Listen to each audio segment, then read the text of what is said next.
بسم الله الرحمن الرحيم عم يتساءلون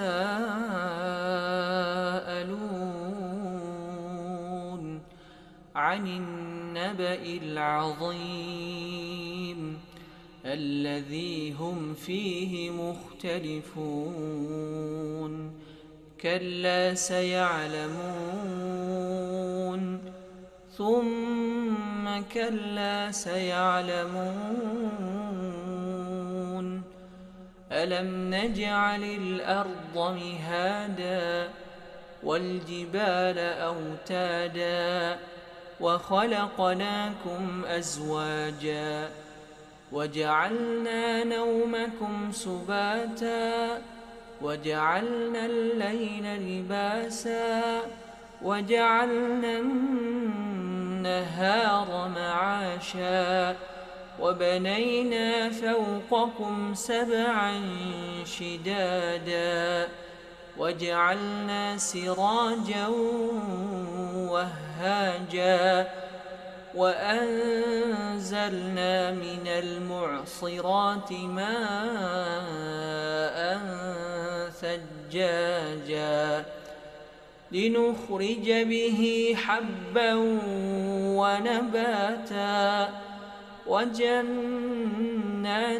ألفافا إن يوم الفصل كان ميقاتا يوم ينفخ في الصور فتأتون أفواجا وفتحت السماء فكانت أبوابا وسيرت الجبال فكانت سرابا إن جهنم كانت مرصادا للطاغين مآبا لابثين فيها أحقابا لا يذوقون فيها بردا ولا شرابا إلا حميما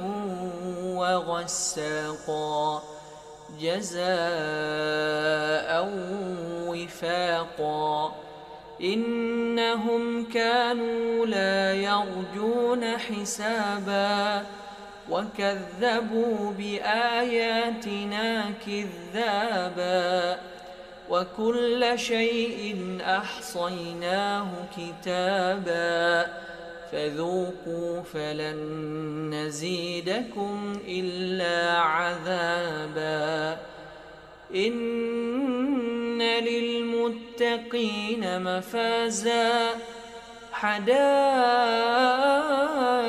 وأعنابا وكواعب أترابا وكأسا دهاقا لا يسمعون فيها لغوا ولا كذابا جزاء من ربك عطاء حسابا رب السماوات والأرض وما بينهما الرحمن لا يملكون منه خطابا يوم يقوم الروح والملائكة صفا لا يتكلمون إلا من أذن له الرحمن وقال صوابا ذلك اليوم الحق فمن شاء اتخذ إلى ربه مآبا إنا أنذرناكم عذابا قريبا يوم ينظر المرء ما قدمت يداه ويقول الكافر يا ليتني كنت ترابا بسم الله الرحمن الرحيم عم يتساءلون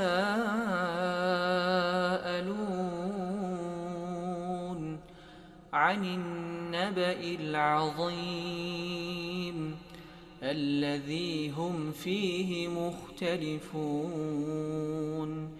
كلا سيعلمون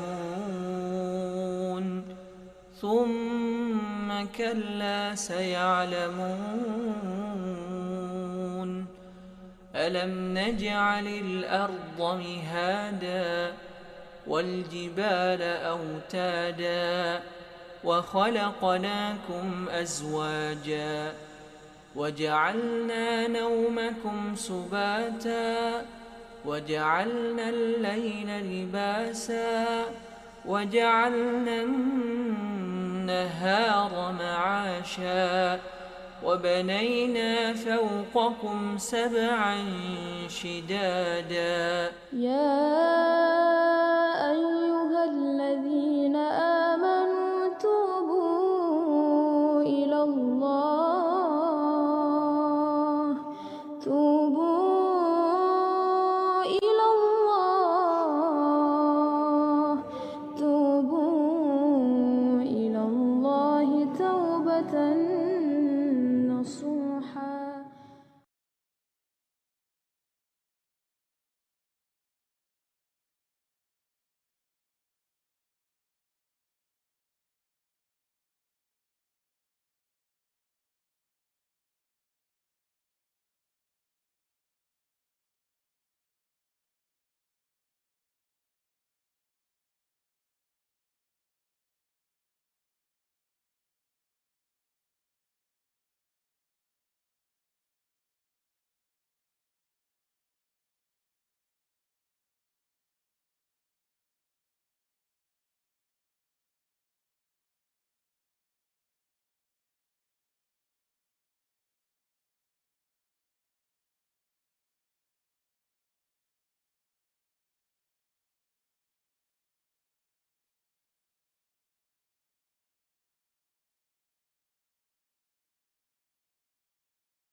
وبه نستعين على أمور الدنيا والدين والصلاة والسلام على رسولنا الكريم وعلى آله وصحبه أجمعين.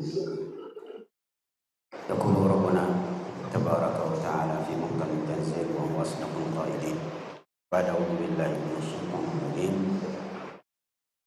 يا أيها الذين آمنوا اتقوا الله حق تقاته ولا تموتن إلا اللهم صل على محمد وعلى آله وصحبه وسلم. اللهم علمنا ما ينفعنا وانفعنا بما علمتنا وزدنا علما وارزقنا فهما. Assalamualaikum warahmatullahi wabarakatuh. Alhamdulillah, Bapak Ibu, ikhwan dan akhwat sekalian, kita memuji Allah Subhanahu wa taala dengan berbanyak hamdalah. Semoga Allah Subhanahu wa taala selalu memberkahi kehidupan kita dengan berbagai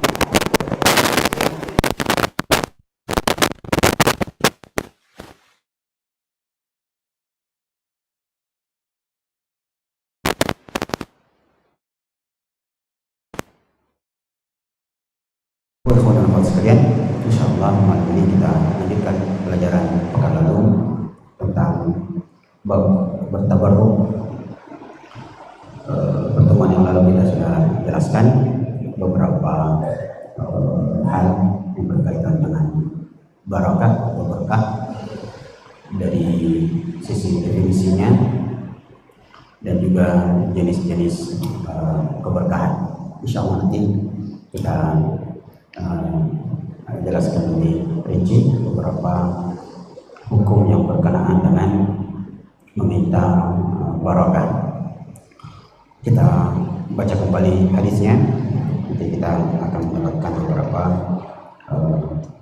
pelajaran. Yang pertama, an Abi Waqid al-Laythi qala kharajna ma'a Rasulillah sallallahu alaihi wasallam ila Hunain. Dari Abi Waqid al-Laythi, beliau mengatakan, jadi sahabat menyebutkan bahwa suatu saat kami keluar atau berangkat bersama Rasulullah sallallahu alaihi wasallam ke sebuah tempat bernama Hunain. Hunain itu satu tempat di antara Makkah dan Madinah. Wa nahnu hudatsa'u ahdin bi kufri. Saat itu kami orang yang jarak dengan kekufuran masih baru, maksudnya baru masuk Islam. Dan kata-kata ini nanti memberikan banyak pelajaran.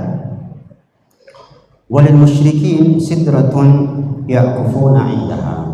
Orang-orang musyrik, maksudnya dia bercerita tentang dia, itu punya sidrah, satu tempat yang dikenal dengan nama sidrah, yang orang-orang musyrik biasanya beriktikaf atau duduk di depan atau berdiam di depan sebuah tempat yang bernama sidrah itu. Fakulna, lalu kami katakan kepada Rasulullah, ya Rasulullah, ij'al lana dzata anwatin kama lahum dzatu anwat. Wahai Rasulullah, buatkan kami juga dzatu anwat sebagaimana orang-orang musyrik juga dulu punya dzatu anwat, yaitu tempat yang biasa dipakai orang untuk mengambil keberkahan.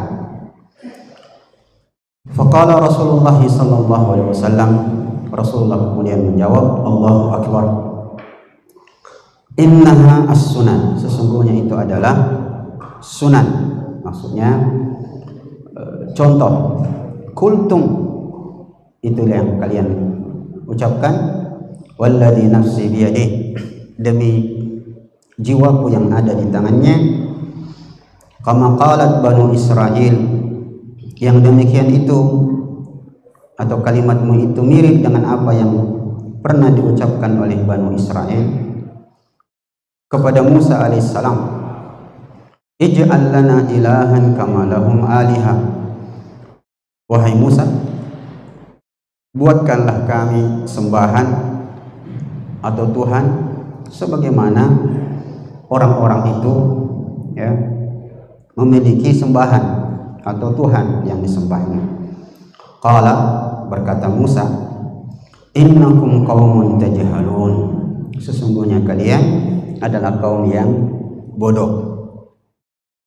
Lalu Rasulullah menyambung perkataannya, latarkabanna sunana man kana qablakum, sungguh kalian akan mengikuti contoh-contoh atau perbuatan-perbuatan orang yang datang sebelum kalian. Rawahu Tirmidzi wa sahhahu. Hadis ini diriwayatkan oleh Imam Tirmidzi dan disahihkan oleh beliau rahimahullah. Mari kita perhatikan beberapa kalimatnya. Yang pertama, Abi Waqid al-Laythi, sahabat ini mengatakan, kami pernah keluar atau mengiringi, membersamai Rasulullah sallallahu alaihi wasallam untuk menuju sebuah tempat bernama Hunain. Berarti sahabat ini adalah sahabat yang cukup dekat dengan Rasulullah sallallahu alaihi wasallam. Wa nahnu hudatsa'u ahdin bi kufri. Dan kami waktu itu adalah orang-orang yang belum lama masuk Islam.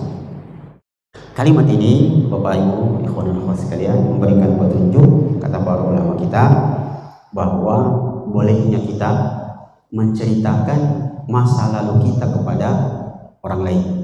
Boleh.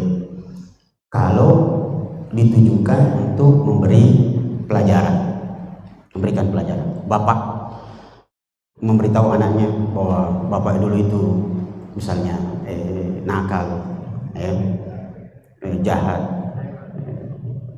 Nah, itu boleh disampaikan dalam rangka pelajaran bahwa jangan lakukan itu. Tapi kalau disampaikan untuk berbangga dan mempraktekkan juga ini yang tidak boleh. Dalilnya adalah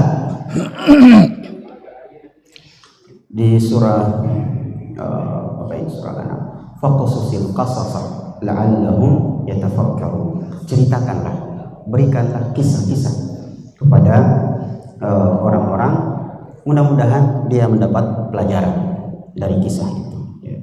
Dan memang saudara sekalian, seperti yang sering kita pelajari bahwa isi Al-Quran itu sepertiganya adalah kisah-kisah.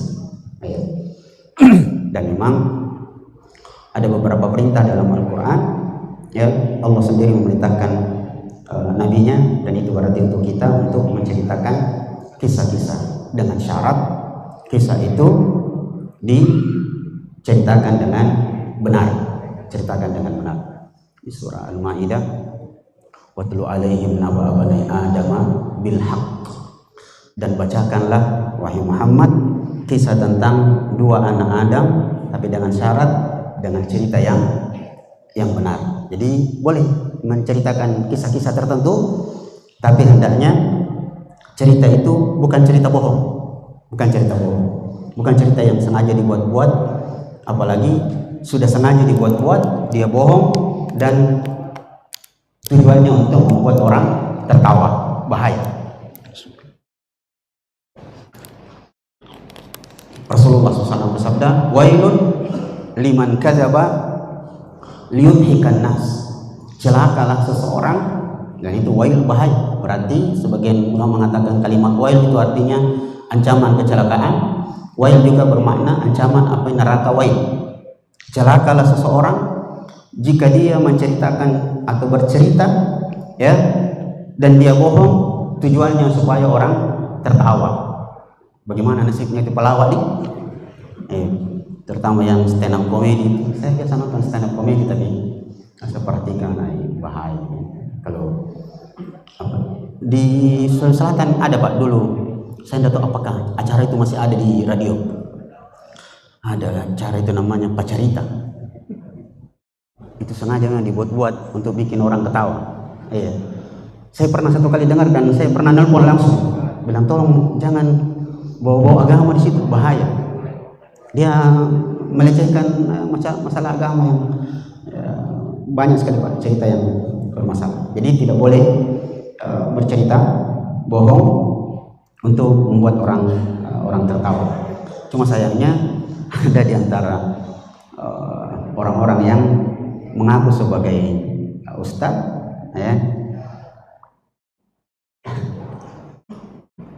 saya bingung juga sebenarnya menghadapi, sebab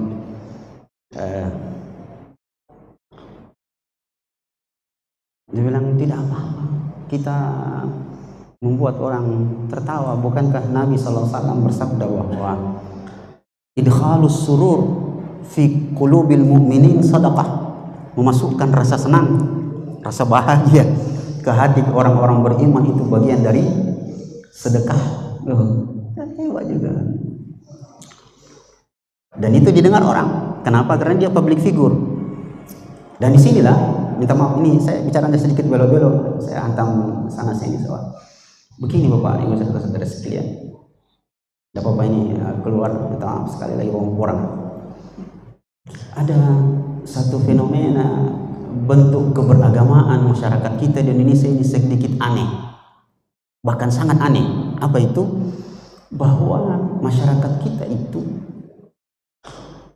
keberagamaannya sangat dipengaruhi oleh orang yang lagi viral. Jadi masyarakat kita itu siapa lagi yang lagi viral, siapa lagi yang jadi kondang, itu lagi yang diikuti. Begitu model kita, masyarakat kita. Ya, ini Ustaz kondang ini, apalagi banyak gelarnya luar biasa. Dia lagi yang diikuti fatwanya. Nah, itu berbahaya sebenarnya. Ya, karena di Indonesia ini memberikan cap label ulama kepada seseorang itu gampang sekali. Pokoknya bagus retorikanya dan banyak subrekernya, ya, jadi ulama lagi. Ya, ini masalah kita. Kita kembali supaya tidak terlalu jauh. Alhasil bahwa bolehnya kita bercerita tentang masa lalu dalam rangka memberikan pelajaran kepada orang lain. Kalimat berikutnya, wa nahnu hudatsa'u ahdin bi kufrin. Kami itu jaraknya dengan kekufuran masih dekat. Cerita selanjutnya akan memberikan pelajaran kepada kita sekalian bahwa secara psikologi, Bapak Ibu, ikhwan dan sekalian, orang itu jika berpindah dari satu tempat ke tempat yang lain, itu akan membawa bekas-bekas dia di tempat yang lalu, dan itu bisa Bapak buktikan. Kalau Bapak, Ibu dan saudara sekalian pernah tinggal di sebuah wilayah yang punya kebiasaan tertentu, terus pindah ke sebuah wilayah tertentu, daerah tertentu, mengontrak rumah di situ atau beli rumah di situ, yang kebiasaannya tidak sama dengan kebiasaan lalu, biasanya kita akan ngomong dengan orang, saya merasa aneh di sini, saya mestiku dulu di sana, tidak begitu, ya kan? Dia akan ingat masa lalunya, dan dia akan membanding-bandingkan apa yang pernah menjadi kebiasaannya dengan apa yang ada yang didapatkan sekarang.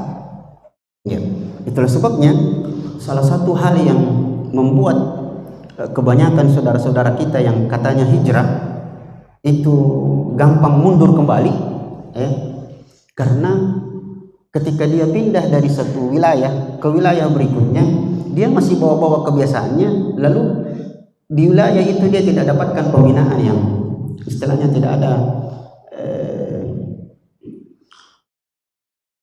tarbiyahnya, apanya segala macam untuk bisa lebih memperbaiki dia. Jadi masuk Islam begitu saja, hijrah, yang penting sudah pakai jilbab, sedikit berjenggot, ya, sudah cingkrang, sudah, masya Allah. Dan lebih anehnya lagi, kadang-kadang orang seperti ini justru dikasih panggung, tambah sesatlah manusia, umat ini. Kesalahan kita di Indonesia ini, begitu ada orang yang lagi viral, sekali lagi dia artis hijrah, langsung dikasih panggung ceramah. Bukan dilarang memberikan kebaikan, bukan, tidak dilarang, tapi tahu diri juga. Kalau sudah masuk dalam hal-hal yang berhubungan dengan hukum dan fatwa, jangan Anda bicara. Tapi begitulah masyarakat. Ustaz, saya tahu ada satu orang yang baru hijrah itu ngotot berbicara tentang ketika disampaikan kepadanya, dia dengar ustaz-ustaz mengatakan bahwa musik haram, dan jelas-jelas 4 imam madhab mengatakan haram musik. Dia justru menantang, saya tantang Anda, siapapun yang berani, saya mau berdebat tentang hukum musik. Siapa bilang musik haram? Bagaimana dia tidak membantah begitu? Nah, dia pemain musik. Nah, ini masalahnya. Dan itu diceritakan oleh sahabat ini, memberikan bukti bahwa begitulah kehidupan seorang hamba. Walil musyrikin sidratun yakufuna indaha. Kalimat ini menjelaskannya. Dia cerita kepada Nabi, dulu saya, wahai Rasulullah, waktu saya musyrik, waktu orang-orang musyrik punya begini dan begitu. Mirip dengan kalau ada orang biasa di masjidnya kunut, ya, kemudian dia masuk masjid, lain-lain nama masjid di sini, Dia akan begitu. Dia akan begitu. Jadi itu biasa. Kemudian lanjutannya adalah ya'kufuna indaha. Orang-orang musyrik biasa kalau mau melakukan satu perbuatan, terutama perang, mereka punya sidra itu, mereka di situ ya'kufun yanutuna biha aslihatahum. Dia gantung ya pedang-pedang mereka di situ supaya istilahnya bertuah, bisa jadi bertuah. Di sini satu poin yang sangat penting dan nampaknya perlu kita ulangi, Bapak Ibu saudara sekalian. Kebiasaan-kebiasaan mengambil tuah kalau di kalangan muslimin di Indonesia biasanya namanya kalau mau pergi perang. Saya ingat tahun berapa itu kejadiannya peristiwa Ambon, tahun berapa? 99 sekitar itu ya. Ingat ada di beberapa tempat orang-orang yang mau berangkat ikut membantu kaum muslimin, apa yang mereka lakukan sebelum berangkat? Katanya dimandi dulu, dimandi supaya dia bisa jadi kebal. Loh, katanya mau pergi berjihad supaya mati syahid, kok harus jadi kebal dulu? Berarti Anda tidak mau mati. Orang takut mati, ya dah. Itu poin pertama. Poin kedua, dan ini sangat sensitif, minta tolong Bapak bantu saya menjawab. Indonesia merdeka itu jelas-jelas disebutkan dalam pembukaan Undang-Undang Dasar atas rahmat Allah yang Maha Kuasa. Baik, dan dalam buku catatan sejarah kita PSBB disebutkan bahwa bangsa Indonesia menang melawan penjajah dengan kekuatan senjata yang sangat sederhana, bahkan dengan bambu runcing. Baik, sekarang mari kita berpikir sedikit mundur-mundur. Indonesia pahlawannya menang dengan bambu runcing, tidak dengan seluruh bentuk kesaktian orang-orang sakti yang pernah ada di Indonesia. Dan itu akan memberikan pelajaran bahwa kesaktian-kesaktian itu tidak ada gunanya. Tidak ada gunanya. Coba kita hitung-hitung orang sakti di Indonesia. Dulu Pak, ada namanya Arya Kamandanu dengan pedang naga puspanya yang tidak sembarang orang pegang. Dia bisa luar biasa. Ada Brahma Kumbara dengan ajian lampa lumpuh dan ajian serat jiwanya. Ajian serat jiwa itu yang tingkat 10, dia sudah sampai. Ada Jaka Tingkir. Sebut mungkin Pak, bantu Kak. Ada Mak Lampirnya. Siapa lagi orang-orang sakti? Ada Kris Empu Gandring. Angling Dharma, ada Angling Dharma, Jaka Tarub, dan 7 bidadari. Ini juga penting ini. saya heran bisanya ada 7 bidadari mandi Pak, mandi. Ini betul-betul kita ditipu. Kok bisa-bisa ada bidadari sudah 7 turun mandi dia? Padahal Rasulullah SAW mengatakan tentang bidadari itu, bidadari hurul in. Tahukah kamu bidadari itu, seandainya Allah izinkan dia untuk menengok ke bumi, maka bumi ini tidak membutuhkan matahari. Seandainya satu tetes keringatnya bidadari turun ke muka bumi, harum muka bumi ini, tapi ini sudah 7. Hei, si mandi. Nah, ini. Tapi ternyata semua kesaktian itu justru membuat Indonesia lama dijajah Pak. Lama dijajah. Ya. Lama dijajah. Itu artinya yang begitu-begitu tidak ada gunanya. dan memang tidak diridhoi. Nabi SAW seandainya mau bisa sekali itu, tapi kenyataannya Nabi cipek giginya, cipek, pecah gigi bagian depannya, kena tombak. Nah, itu membuktikan bahwa itu tidak perlu dan bahkan tidak boleh. Ya. Itulah sebabnya, sekalian, kalau kita menceritakan kisah kepada orang, terutama kepada anak-anak kita, tolonglah berikan dia kisah-kisah yang benar. Sayangnya pendidikan kita itu lebih suka memang pendidikan kisah yang bohong. Coba Pak, lihat itu orang tua kita, kayaknya masih ada sampai sekarang. Kalau nak kasih tidur ke anaknya, apa Pak dia kasihkan? Lagu yang isinya bohong. Po ame ame balalang kupu kupu. Coba bantu saya Pak, lanjutkan syairnya. Po ame ame balalang kupu kupu. Saya makan nasi, kalau malam minum susu. Mungkinkah itu? Mungkinkah itu? Tidak mungkin lah. Tidak mungkin. Begitulah kita. Nah, pelan-pelan Pak, sambil Bapak berpikir, teks-teksnya kita lihat bahwa begitulah mereka. Sahabat ini sendiri menceritakan tentang dirinya. Ya.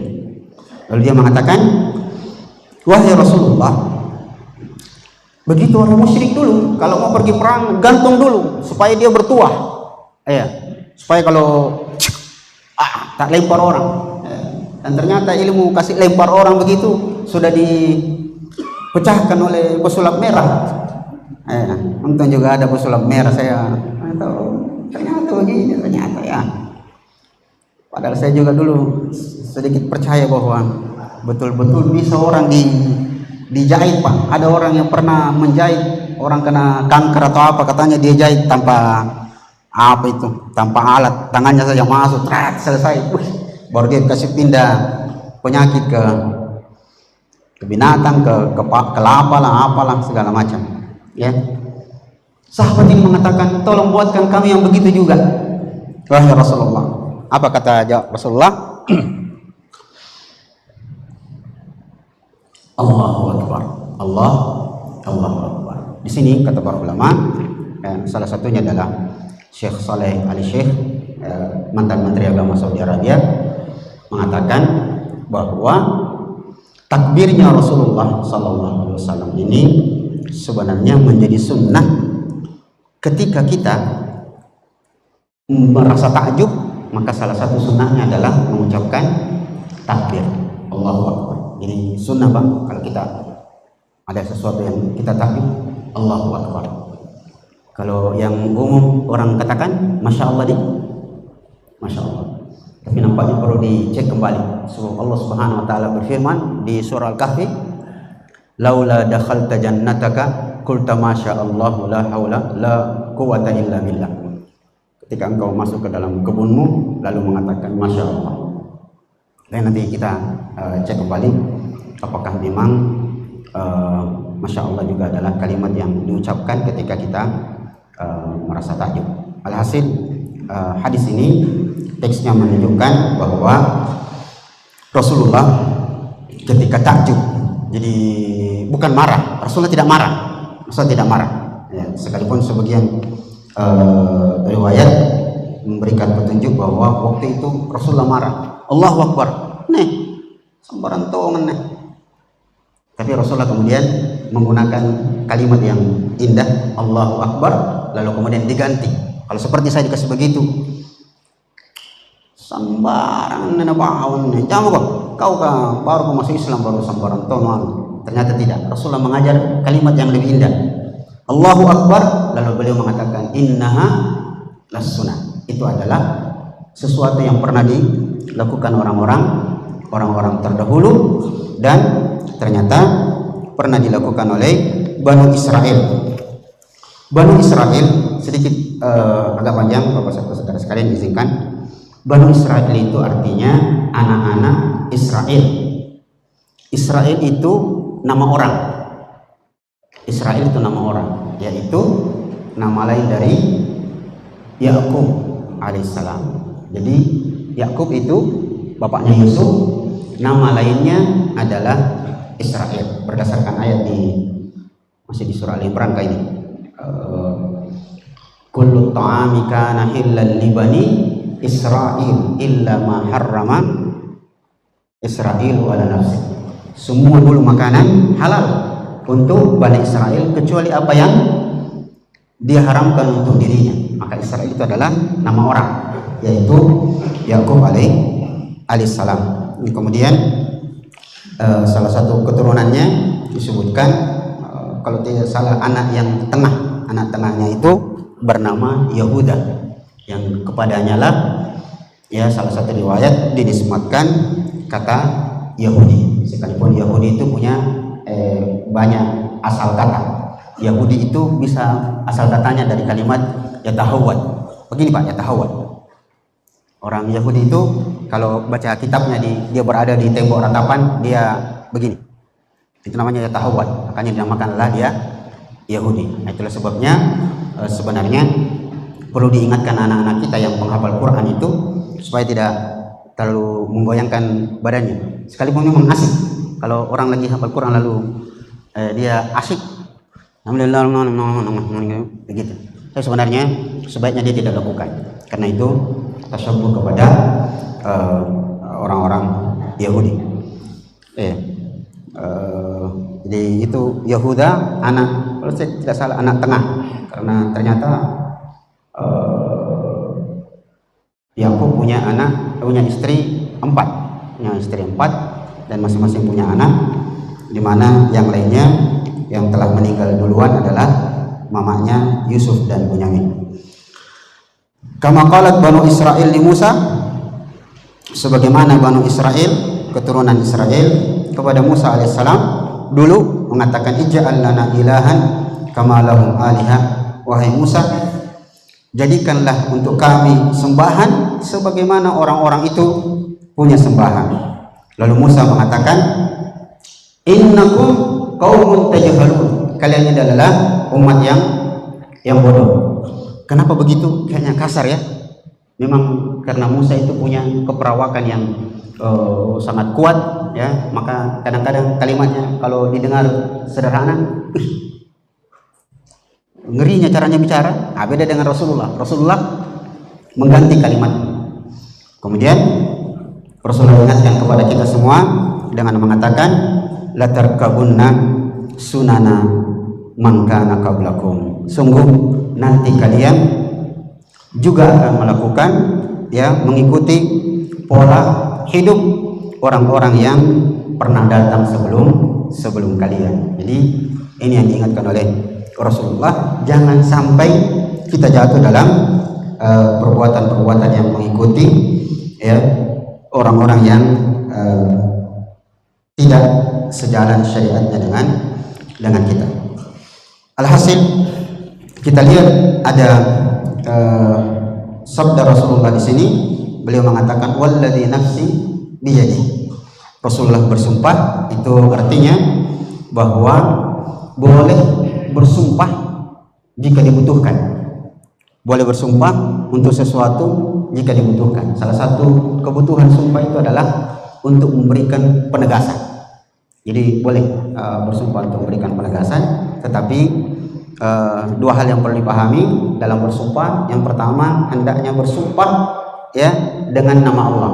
Kalau dalam bahasa Arab bentuknya cuma 3, wallahi, billahi, tallahi. Maka dalam bahasa Indonesia demi Allah saja, demi Allah. Atau bisa dengan menyebut satu benda tapi Allah yang punya, misalnya warabbil Ka'bah, demi Tuhannya Ka'bah. Dan tidak boleh bersumpah dengan sesuatu selain Allah sekalipun benda itu adalah benda yang mulia, misalnya demi Ka'bah. Tidak boleh Pak bersumpah dengan sesuatu yang bukan ya atas nama Allah.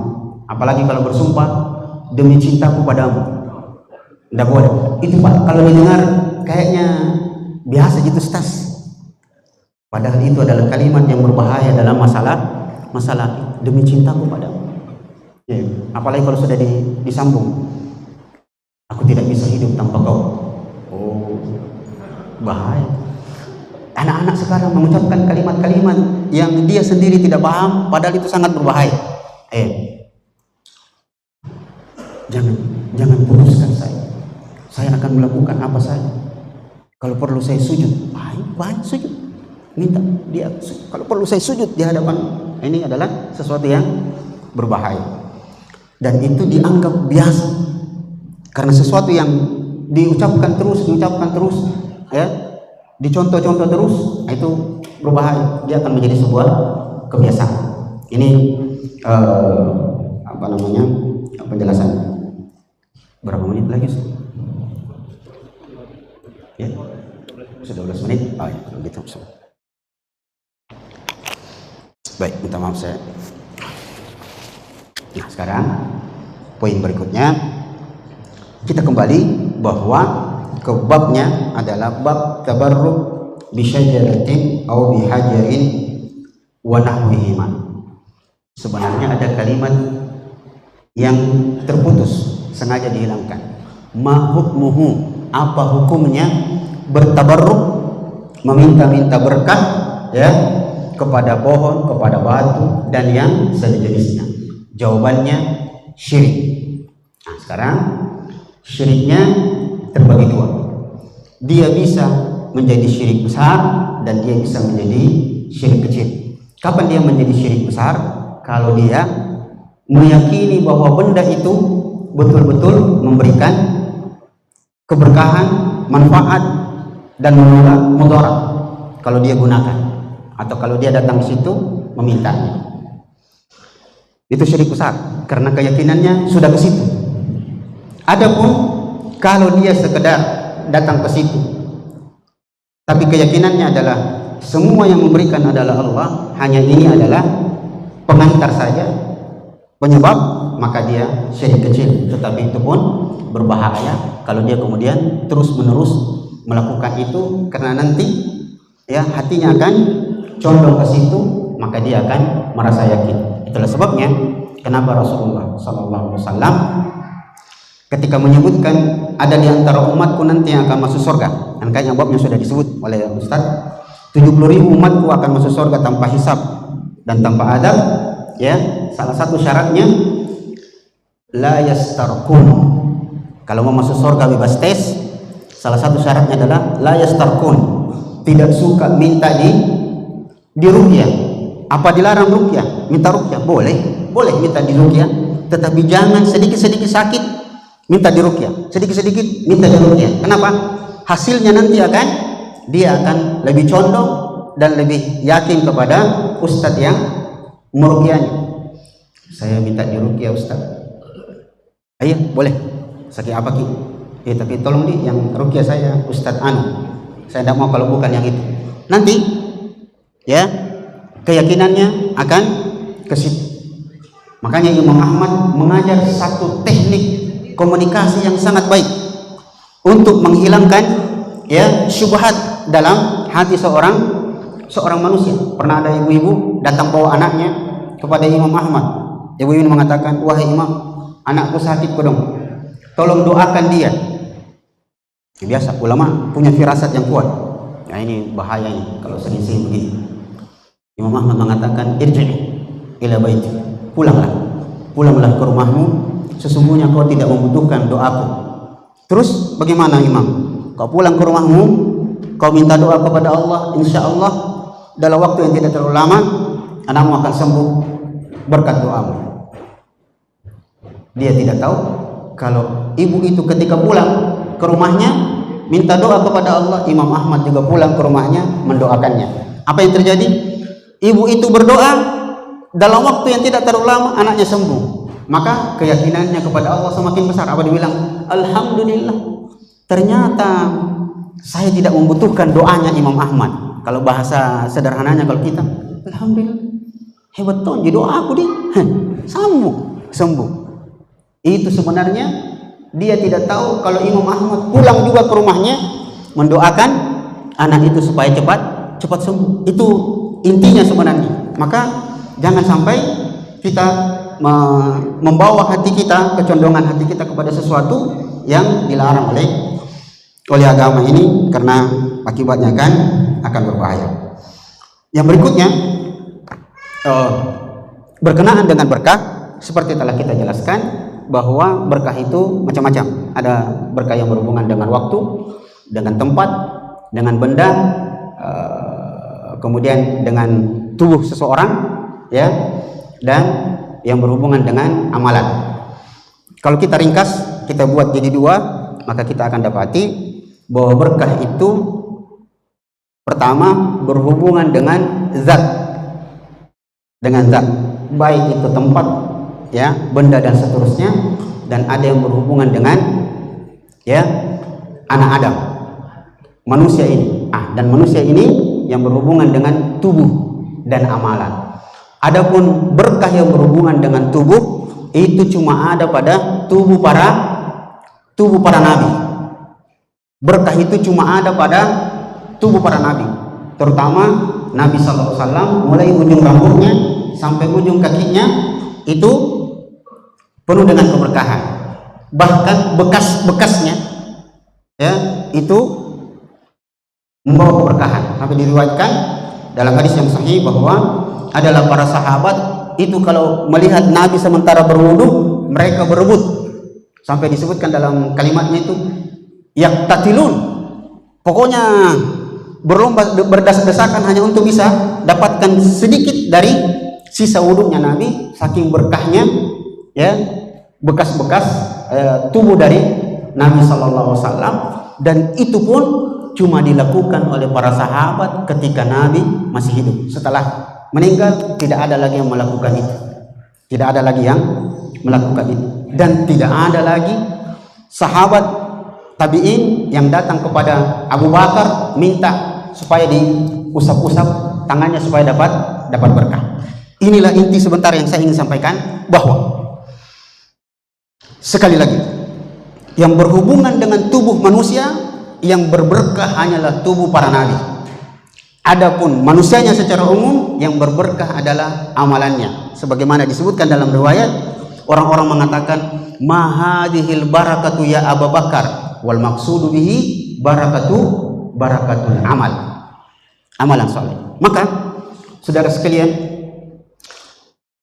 sebelum masuk ke intinya lebih lanjut, yang paling terakhir yang perlu saya sampaikan bahwa berkah itu ketika dia berhubungan dengan sesuatu benda, maka ada berkah yang zatnya kemanapun dia pergi, benda itu tetap berberkah. Seperti air Zam-Zam. Air Zam-Zam dia adalah air yang berberkah, dimanapun dia dibawa, sekalipun dia keluar dari kota Mekah, dia tetap air yang berberkah. Berdasarkan sabda sallallahu alaihi wasallam, ma'u Zam-Zam lima syuribalahu. Air Zam-Zam itu adalah air yang bergantung orang niatnya meminumnya. Mau diapakan air Zam-Zam itu? Mau dijadikan obat, jadi obat. Mau dijadikan sebagai kosmetik, bisa. Kalau mau putih-putih muka, tak pakai cerah, bukan putih langsung kayak putih susu, bukan. Nah, bilang orang balik-balik ustaz, kalau betul kita bilang bisa jadi putih orang kalau pakai air Zam-Zam, saya datangkan itu orang asli dari Irian Jaya baru suruh pakai air Zam-Zam langsung putih. Bukan putih itu maksudnya, putih yang cerah, ya. Alhasil saudara sekalian, maka, ya, berkah yang berada pada satu benda sampai pada Ka'bah pun, Ka'bah itu adalah benda yang berberkah, tetapi dengan mengusap-usapnya itu tidak mungkin keberkahan yang ada pada dinding Ka'bah itu pindah kepada sapu tangan tak, lalu dibawa pulang, lalu bilang sama orang, "Ayo sudah mau kasih sapu di dinding Ka'bah." Anda, dia tidak berpindah. Kalau itu saja, Ka'bah saja keberkahannya tidak berpindah kepada benda yang lain, maka bagaimana kira-kira dengan ini, Pak? Yang minta maaf, ini mungkin mengganggu dan sangat sensitif. Dan sekarang gaya-gaya pergi sawer, saya lihat di video dari Pakistan itu, pakaiannya duduk, kemudian disawer pakai uang. Semakin banyak uang dikasihkan, semakin lama orang itu bisa mencium untuk mengambil berkah. Istilahnya kalau orang Makassar bilang ngalap berkah atau ngambil berkah. Semakin banyak, semakin lama. Itu tidak ada. Bahkan antum tahu di beberapa tahun yang lalu itu saking kuatnya keyakinan orang terhadap seseorang yang dianggap kiai itu Pak menjijikkan. Masih ingat yang ada ajaran Pak kiainya duduk di kursinya, terus datang orang bawa air, nah diludahi sedikit. Pernah lihat Pak? Masih ingat? Yang sampai yang satu itu yang karena dia mau beberapa duduk di sampingnya, dia masing-masing bawa air, lalu diambil sama Pak kiainya itu, ya syekhnya, dia minum begini, dia buka mulutnya. Nggak pernah lihat Pak? Nggak pernah lihat? Ada Pak. Beberapa tahun lalu, kayaknya dibubarkan itu Dia lebih parah daripada batunya Ponari. Langsung, bukan?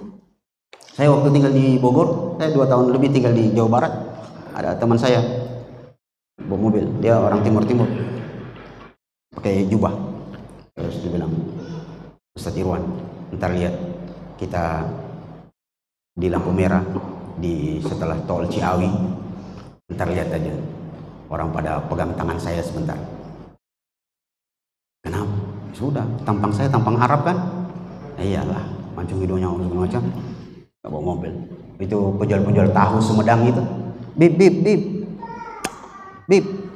pokoknya yang penting bisa sentuh tangannya, pakai dapat berkah. Dan ini sesuatu yang perlu diruskan, bahwa tidak begitu mengambil berkah. Kalau minta didoakan, tapi kalau cium tangannya lalu sudah langsung dapat berkah, ini yang perlu kita paham. Karena satu kaidah yang sangat penting untuk perlu kita pahami adalah pemilik berkah satu-satunya adalah Allah Subhanahu wa taala. Tabarakalladzi biyadihil mulk.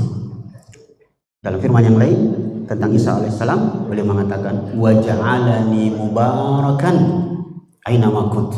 Allah lah yang menjadikan aku sebagai makhluk yang berberkah. Jadi tidak ada orang yang berhak selain Allah yang memberikan berkah. Lah itu berkah ini. Cium tangan berkah. Cium tangan saya berkah. Apalagi nanti Pak bulan Ramadan. Saya masih kecil, masih ingat.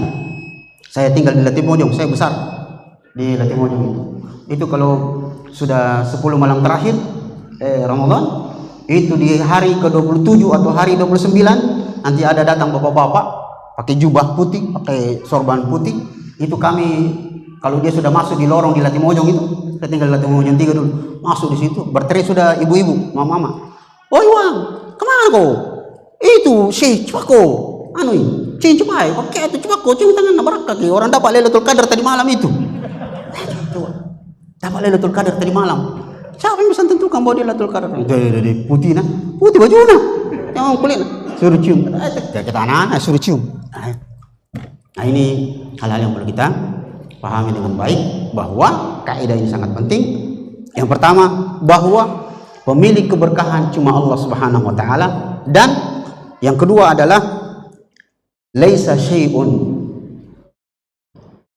fihi barakah illa ma dalla alaihi dalil. Tidak ada sesuatu yang memiliki keberkahan kecuali apa yang ditunjukkan oleh dalil.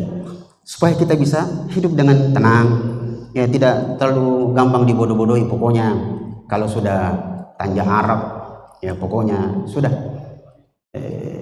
ada model. Kalau sudah tanja Arab berarti Syekh Habib ambil berkahnya.